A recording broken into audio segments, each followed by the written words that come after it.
நான் அறிந்த ஆரோக்கியத்தில் உடன் நினைவது லதா ராணி. ஹலாசனாவுடைய பார்ட் 5 எப்படின்னு கேட்டிங்கன்னா, இந்த காலை கையோடு இப்படி பிடிச்சிட்டு அப்படியே நிற்கிறது 1 நிமிஷம். இப்படி பிடிச்சிட்டு நிற்கிறதுனால என்னன்னு கேட்டிங்கன்னா, நம்ம ஃபைனல் ஹலாசனா செய்யும் போது உங்களுக்கு இப்படி கிடுகிடுன்னு கால் நடுக்கம் எடுக்கும். அந்த கால் நடுக்கம் எடுக்கும் பொழுது நம்மனால அந்த ஃபைனல் ஹலாஸ்னால நிலத்துல கொண்டு போய் தொடும்போது நம்மனால செய்யறதுக்கு ரொம்பவே முடியாது. வயிறு வலி வந்துடும் அந்த சமயத்தில் நடுங்கும் போது. ஸோ அந்த நடுக்கத்தை ஃபைனல் ஹலாசனாவை நம்ம நம்மளுடைய நோக்கமே ஃபைனல் ஹலாசனா செய்யறது தானுங்க. ஸோ அதில் வரும்போது கால் நடுக்கம் வராமல் இருக்கிறதுக்காகத்தான் இப்படி பிடிச்சிட்டு அப்படியே 1 மினிட் நிற்கிறது.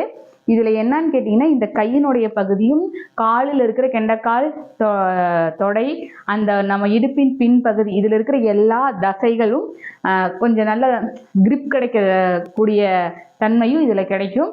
ஸோ இதையும் செஞ்சு பலன் பெறணும்னு கேட்டுக்கிறேன். நன்றி, வணக்கம்.